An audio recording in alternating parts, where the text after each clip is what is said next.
All right. Hi. Good morning, everybody.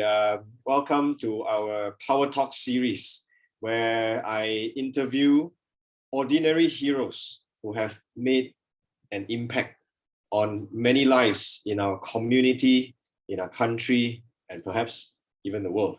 And in doing so, I hope you will be inspired toward your own greatness as well. All right. And today's series, I'm fortunate to have my friend here, Ganesan, and he runs a tuition center where he has actually helped a lot of students reach their goals in life since a very young age. He teaches English, even though he teaches English, but he uses a very, very different approach where he actually teach his student how to set life goals first. And he has helped many students from rags to riches. And today, we're going to hear from him, and he's going to share with us how to set goals. Now, Ganesan, thanks for coming online, and thanks for sharing your thoughts and your experience with us. Now, as you know, a lot of people have tried goal settings, right? And year end is coming, and to many, I wonder how many people have actually achieved the goals that they have set, in the beginning of the year. And then at the end of the year, they will get excited. They will start setting their goals again. Most often than not, many people, including myself sometimes, we don't achieve our goals. And to a certain extent, it becomes pointless, So, like, can you tell us, what are the reasons why goal setting doesn't actually work? 1 minute. Sure. Murphy has come to visit you, is it? I just want to put my name there. All right. Okay. Good morning, everyone. Thank you, Chuno, for giving me this opportunity. The question was that why goal setting does not work for everyone. So first of all, we need to understand what is goal setting is all about. We need to. So many people, like what he said, they only set goals when it comes to end of the year, and then the 31st December they will set a goal, and then they're gung-ho about it. Then January, February, and then all the festivals come in, and then they tend to forget, and they go back to the normal life. But you see, goal setting is that something that you need to be seeking, something that what your heart wants you to do. Goal setting, you must listen to your heart, what it actually wants you to do. So you got to go to a quiet place and normally ask yourself, what is that one thing that you will do even though no one pays you a single cent, right? So you are doing that because you are passionate about it. So what I would recommend is that whatever thing that you are passionate about, you need to turn that into your dream and eventually turn that into your career, right? So once you set that as the thing, there is no way that you cannot do, because you'll be doing something you're passionate about. Like for example, if you love music, you love singing, right? And you are good at it. So why don't you take it up as a career? But how come? I'm sure when people set their goals, right, they probably have actually, set it based on their passion, and probably set it because they are so passionate about certain vision, etc. Halfway through, it fizzles out. So how come it doesn't work? No, most of the time is that most of the time the goals are being set on monetary value. I want to achieve this much. I want to achieve that much. So it doesn't come that way. And second thing is that you need to understand how the mind functions, right? Because as I told in the earlier series, is that your mind is actually each and every cell of your body. Whatever thoughts that you have is actually embedded in your cell, and your cells are always on a vibrating mode. So you must be passionately in that thought. You must consistently putting in that thought. Then what happens is that when it sips into your cells, and your cells are vibrating, and it is actually emitting out a frequency. It attracts people of the same frequency, so that when, let's say, for example, you want to become a singer, you will eventually meet all the producers, people who are linked with music, those are things that you will meet, and you think that thing will fall in place, and eventually you'll become. But if the thought is not inside you, and or it is changing frequently, then it does not happen. Just like I want to plant a rambutan tree, I put a rambutan seed down there. It germinates inside there, but you are not patient. What you do is that you go and dig back again, see what happened to the thing, right? And then all you do, oh, this one doesn't work. Then you take another seed and put inside there, maybe a durian seed, and then you're not patient because you keep on changing your goals. Then no trees will grow. So if you keep on changing the seed that you're planting, finally you end up getting nothing. So that's the reason why you need to know, what you're passionate about. And you must, sometimes I used to say, you must, if you don't get to achieve what you wrote down there, that means you must feel sad about it, no? When I say, don't write a goal, I said, I achieve also can, otherwise never mind. So you cannot like that. You must want it. Then it will definitely happen. This is what I coach my students. So it seems like based on what you say, what I hear is that people who don't achieve their goals, sometimes they may not be serious enough, right? What you're saying, it's like they just set it for the sake of set it and see whether I get it or not. If not, also never mind, right? Yes. So that's why people don't achieve. But also, I like your example of the rambutan tree and durian tree, and what I understand from that is that what you're saying is that sometimes people are not patient enough, right? If they set a certain goal and they are too impatient to achieve the results, right? And when they don't see the results, when you say, take out the rambutan tree, put in a durian tree, to me, that is like when they don't see the result, they gave up too soon. Yeah. That's why they couldn't achieve their goals, right? So you also mentioned about the thought, the vibration. Can you tell us a little bit more about how that actually helps in driving someone toward achieving their goals? Okay, let me give you the gist of it, how it works again, right? You see, we always talk about the mind, right? But then there's no organ called mind in our body. So what happened was that extensive research has been done by all the experts who does in science, what you call study about the mind, and they actually found out that the mind is actually each and every cell of your body. Okay, that's one thing they found out. Second thing they found out is that every 1 second, at least 50,000 new cells are generated from your body, and 50,000 cells dies off. This one you cannot see on your naked eyes. Third thing is that what they found out is that they put your fingers on a high-powered microscope to see the behavior of your cells. But they found out that your cells are always on a vibrating mode, right? So when the cells are vibrating, whenever there's a vibration, then physics says there must be a wave. Right? So all these are found by the researchers on mind science.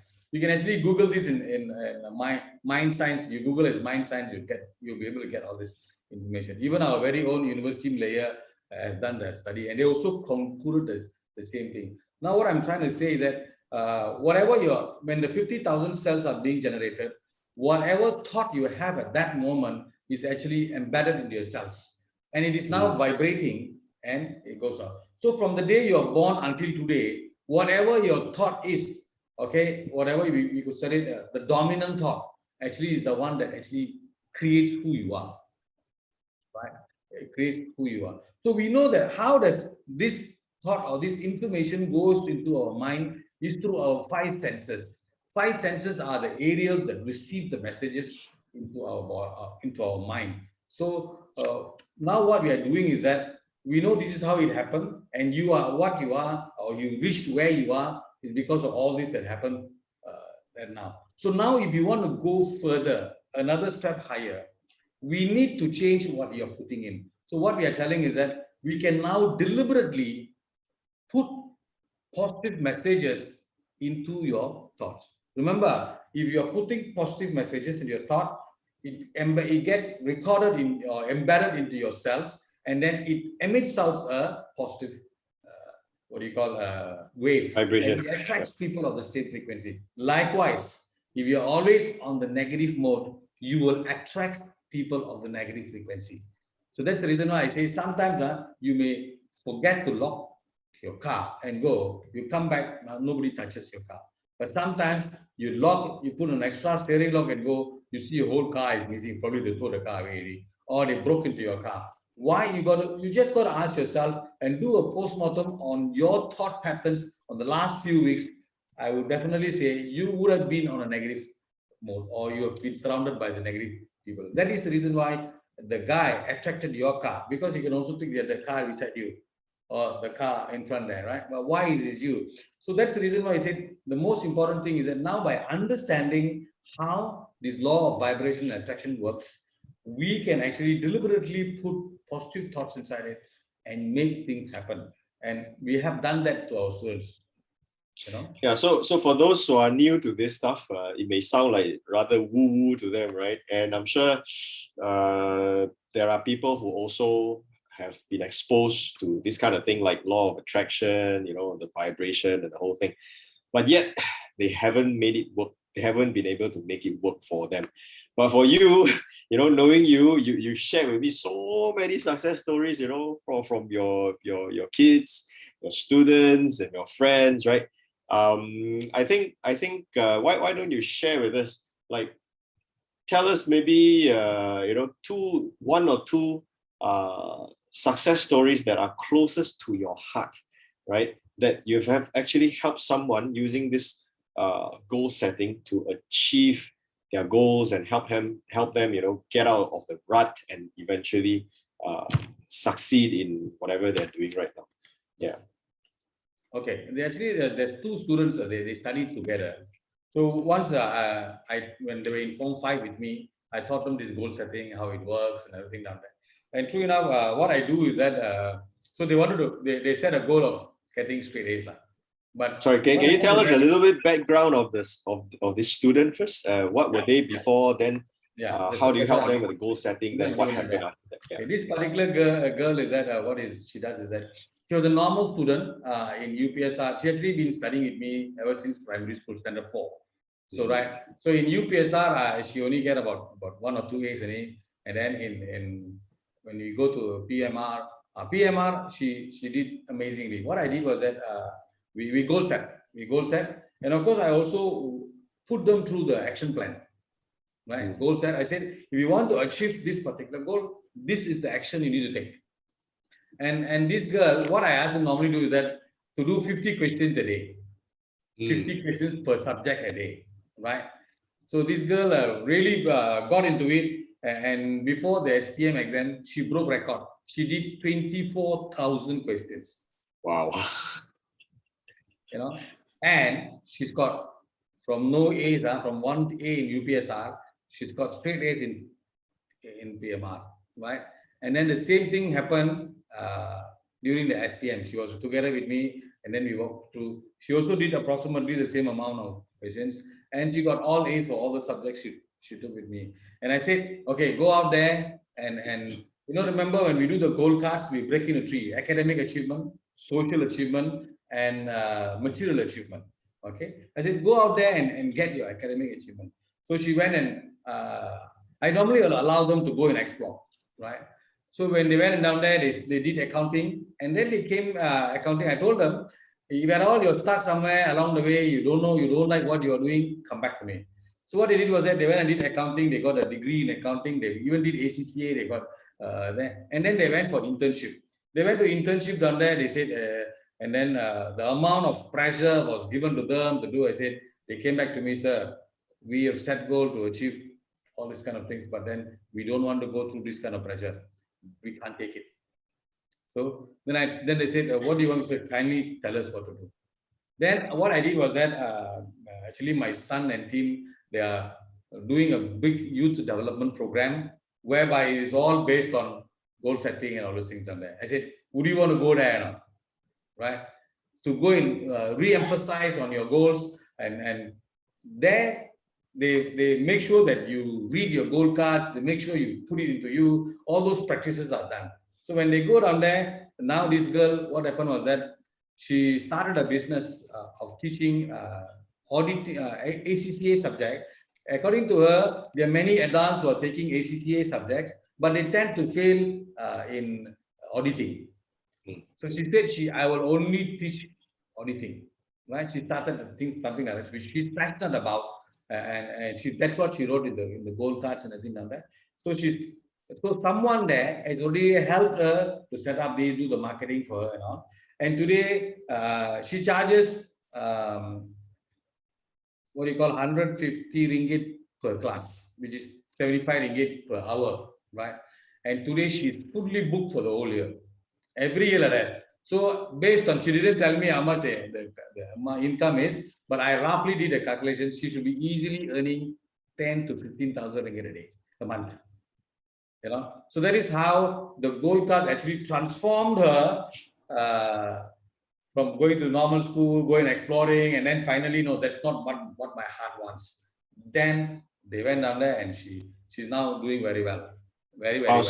So the whole goal setting process not only helped her improve, but it helped her realize her purpose as well, right? Yes. And as a result, I'm sure she's pretty happy with where she is right now and what she's doing, right?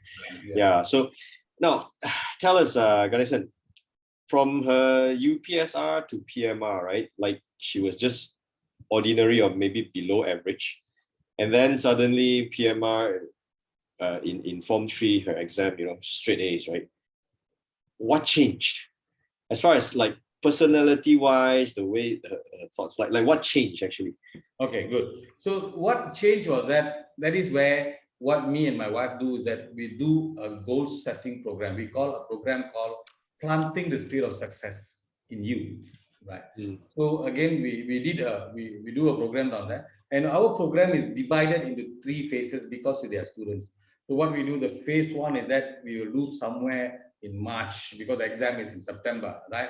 So somewhere in March, and then 3 months later, we will do another goal setting.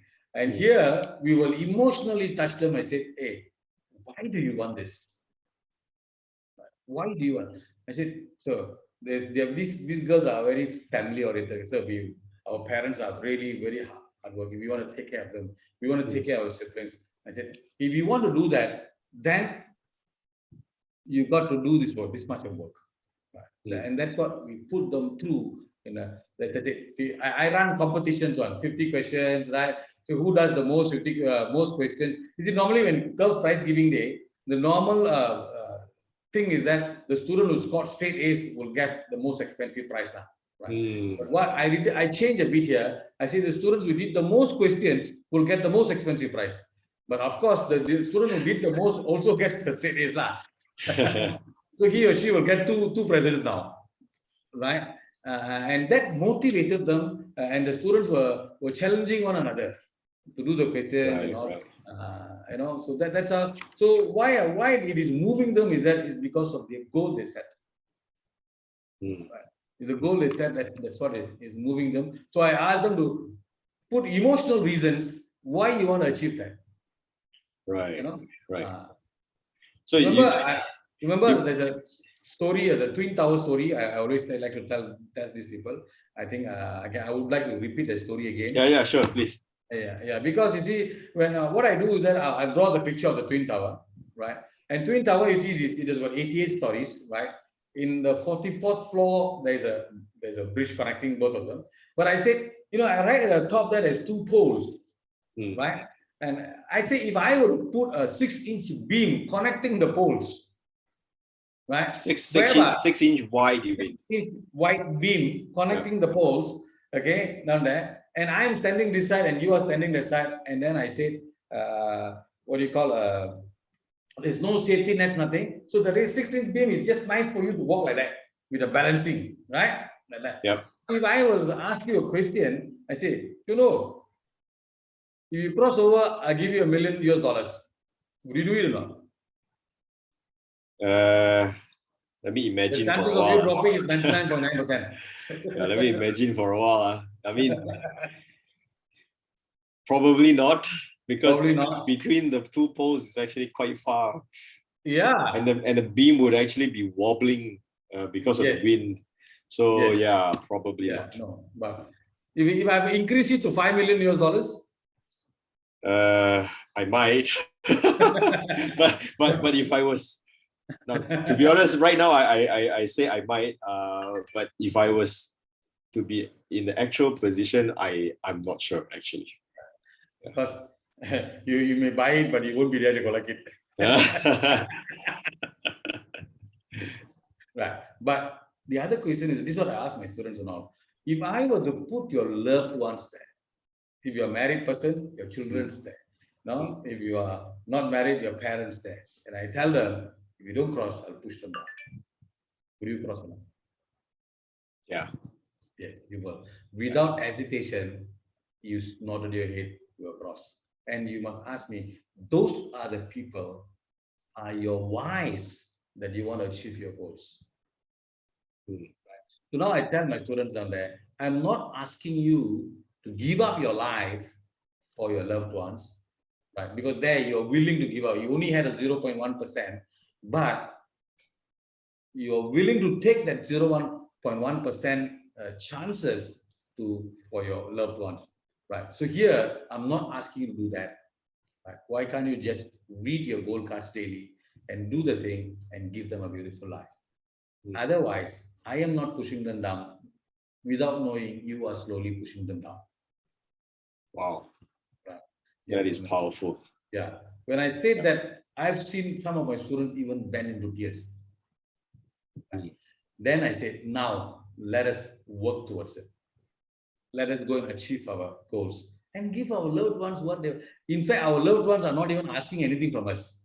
They just want you to be successful, want you to be happy, healthy. Right? That's what they're looking for. Right?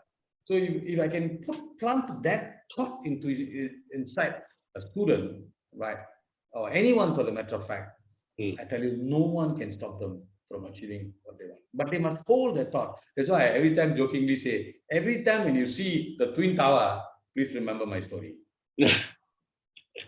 No, I'm really curious, right? I mean, you shared this goal setting with me many times, but it comes in the form of stories. You've even showed me the wall of success, like you have so many students who have achieved their results because of of your approach, right? And you said there's this program that you run.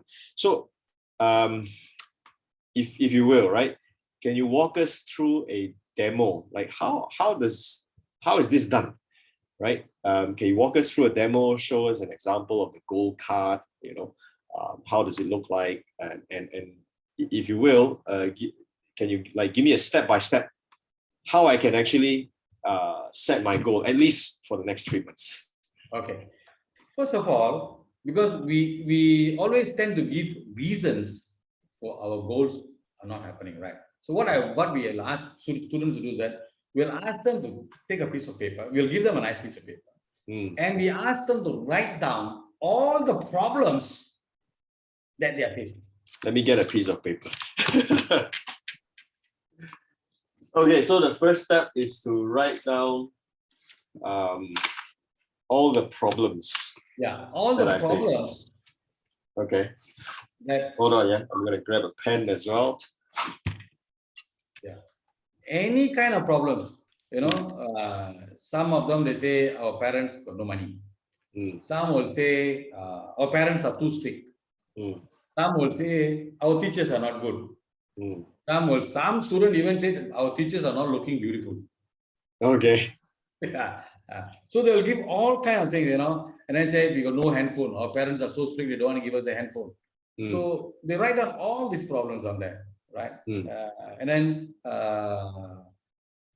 after normally it will become, each one will actually write about maybe 50 to 100 problems on all minor problems that they write down there. So after they've written down, now I tell them, can you put one for problems that you think you can solve yourself?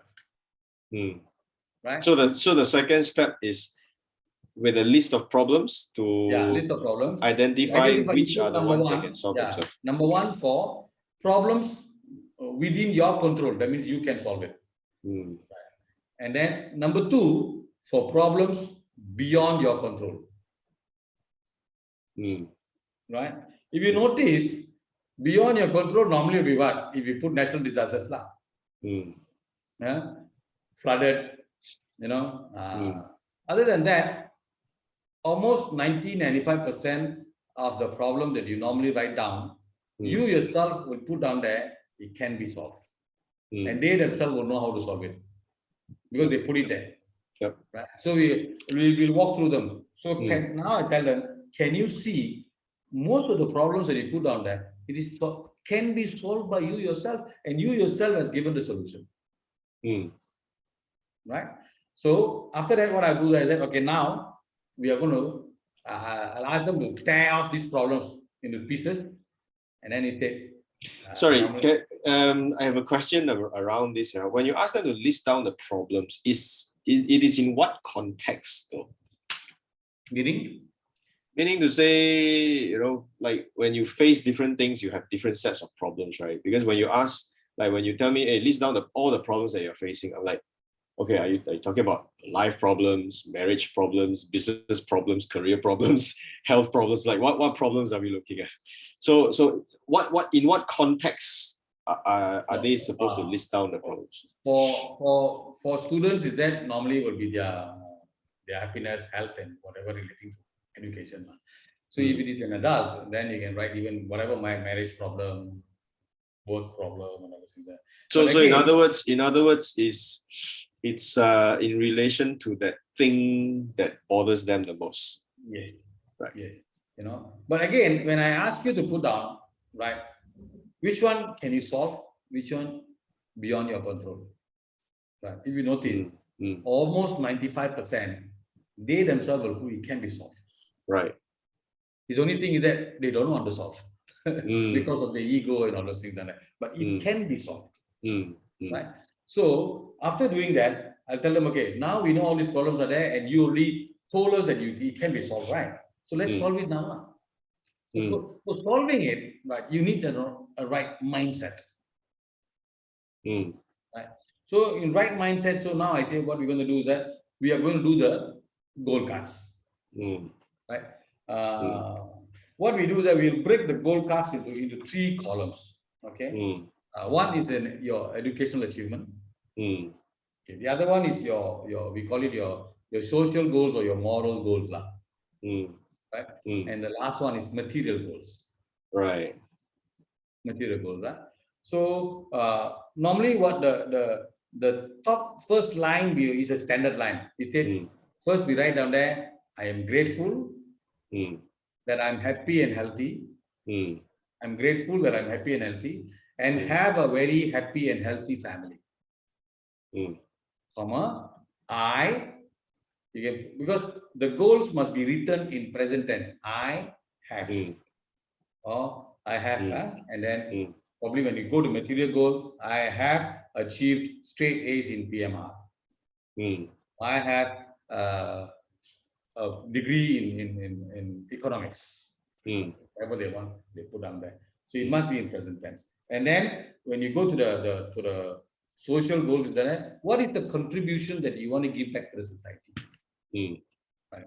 Probably you want to run charities, or probably you want to make the country's name great. You are the champion of certain sports. You want to win the gold medal for the country in the Olympics, or you want to win the gold medal in the badminton tournament, something like that. That you want to see your name appears in the newspapers and the major news channels and that. So that's your contribution towards that.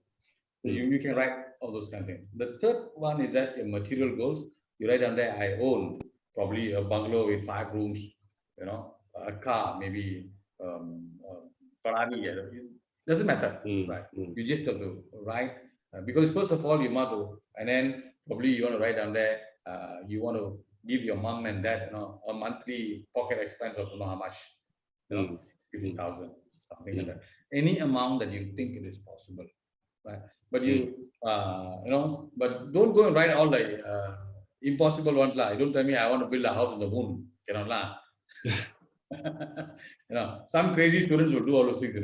Don't I say wait until Probably possible in the next 10 years. yeah, probably possible when the Star Trek kind of technology comes into picture lah. You never know, right? You never know, right?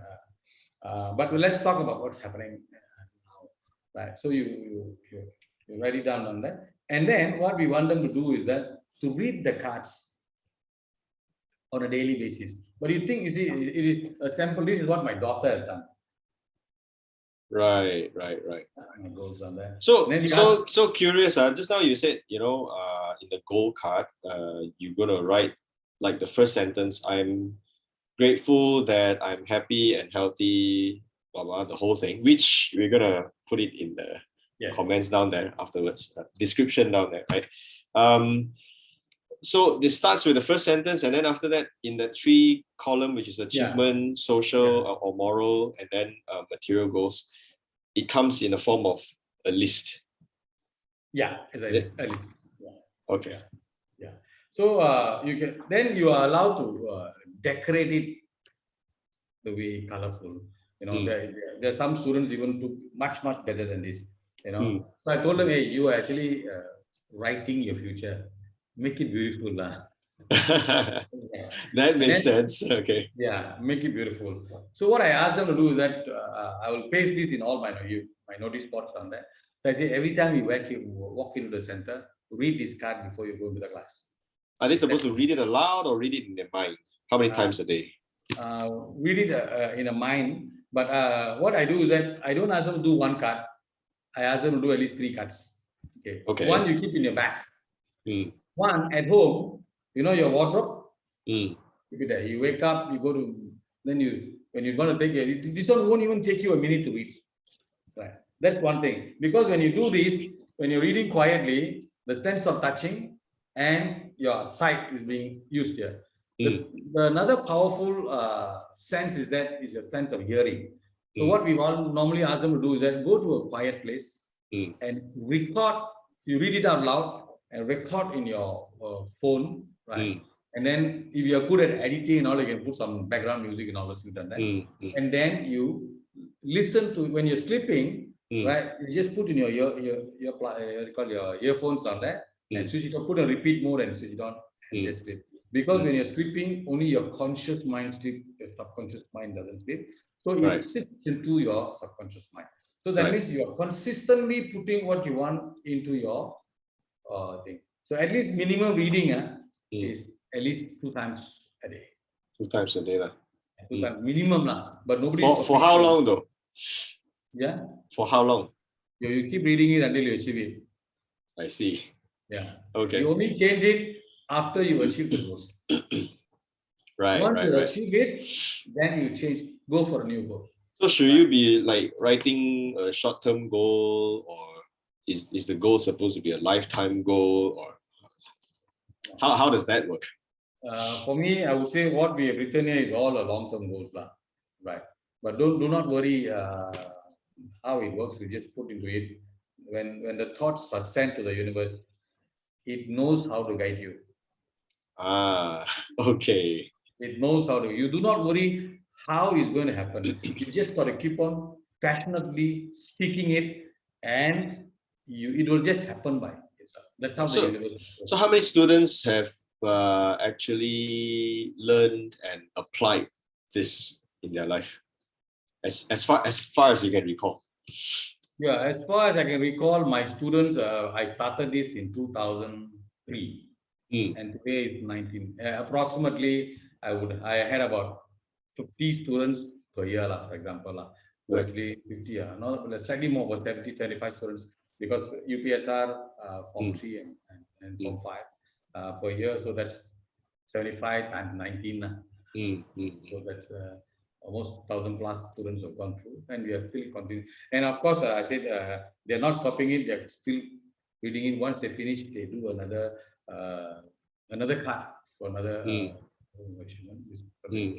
And that's how it's a continuous process. So I understand also your children are a result of this process. Yes. And can you share with us, what are their achievements today? Okay. What my both my kids are doing is that, of course, they saw this thing too. For me, what I did to them was that to put this thing inside them. Even when they were born, right? I would actually take them because there was a mentor who actually taught me this kind of thing. So what I did was that even when he was a baby, just born 20 days like that, I started carrying him with me for those talks because the subconscious mind records everything. In fact, long before that, my wife was attending a training program while he was in the womb. So the trainer said, Ganesan, it's the first time we came across when a mother is attending while she's pregnant. So we want to see how far this baby can go. Right? So what he did was that he actually downloaded a lot of things from all the scripture, even from the Bhagavad Gita, from the Bible, from the Quran, everything. He just took some good ones down there and made it into a book and said, Ganesan, can you read this to him over and over while he's sleeping? And me and my wife took turns to read that. I think there's one book he gave me, You Are As You Think It, and I think I read the book more than 100 over times to him. Wow. Okay. And then for my daughter, my wife actually translated a book written by the mentor. The title of the book is that the 7 Basic Laws of Nature, but she translated into Tamil. So we recorded her voice, and then we played for my daughter. And then, okay. Wow. So what happened was that when my son was, of course, he went through all my training programs, and they did very well. Both of them got straight A's in STM and PMR, right? But then when they were turning 15 years old, I was very much worried because today's youngsters are more attracted to their friends. They go clubbing, they go play fire. I was very worried about that. So I just let him go. So he started going to the program whereby my mentor was running, right? And then he suddenly stuck to them, that group of people, and he said, "Papa, this is what I'm going to do. I'm not. This type is not my friends. These are all my friends." So he stuck to that. Then they started an organization called by the name of Ascendance. It actually does what you call a youth development program, okay, using all these principles, the laws of nature, and all those things on there. So they grew big, and then in 2019, actually my son and 3 more girls joined and formed this. Actually, there were 7 of them, and then 3 dropped out. 4 of them, and they won the Diana Award. What's the Diana Award? Diana Foundation is, the Lady Diana, United Kingdom. Oh, right. They had a Diana Foundation there. So they actually go around the world and look for youngsters who are doing wonderful things. And how old is your son this year? My son, when they got it, is only 19 years old. Wow. So at 19 years old, he's already started a foundation, an organization. No, in fact, they started at 15 years old already. My son started in 15 years old. Wow. Okay. And eventually, eventually my daughter also followed. She also wanted to be with the brother. So she followed. Today, their organization is a very big organization. And last only September the 17 and 18, they did an international conference via online, which actually 22,000 students participated. Wow. Throughout the world. So what they do is that they get youngsters who have done phenomenal things to become the speakers. Youngsters who have done phenomenal things and they provide platform for youngsters who have got ability. Like, for example, if you are good at drawing, right? So they provide a platform for you how to make your drawing into a career. Wow. So I guess that is the result of the process that you've brought your children through, and also the thousands of students that have gone through the process. And I'm sure they're doing actually pretty well in their life, right? So for people who are keen to go through this process with you, set their goals right together with you, how can they connect with you? Okay, you can actually because our center is Pusat Tuition 3 Mamo, right? So you can actually go to our website lah. Pusat, you can just Google as Pusat Tuition 3 Mamo. we'll be there. Pusat Tuition Yesterday, Sri Makmo, right? Sri Magmo. Yesterday I tried lah. I just googled my full name and see what happens. And it's actually straight away I put my full name. Google brought me out. Right. So all my activities I done under is there. So you can actually find me there. Right. And then Pusat Tuition Sri Magmo is where we have everything there. Right. So we'll put the website, the description, and the description down below, so you can connect with Ganesan when you look at the description at the bottom, right? So Ganesan, it's been an honor and privilege speaking to you this morning, and thank you so much for sharing with us the how you actually set the goals that works, and thank you for not holding back and actually sharing all out, even with a step-by-step how to actually set it. And I understand that if you just set it, you don't do anything about it, you just chuck it one side, I think nothing's going to happen, right? So I believe when we actually set the goals with you, you're going to actually push us and walk us through a process and actually make it come true, right? So we'll be in touch again very soon, and let's talk about setting our goals for year 2022. All right. Thank you very much, Ganesan. I'll catch up with you soon. All right. Thank you, Chuno, for giving me this wonderful opportunity. Let's get up here. Thank you. Right. Welcome. All right. Thank you. Bye. Okay. Bye. So I'm gonna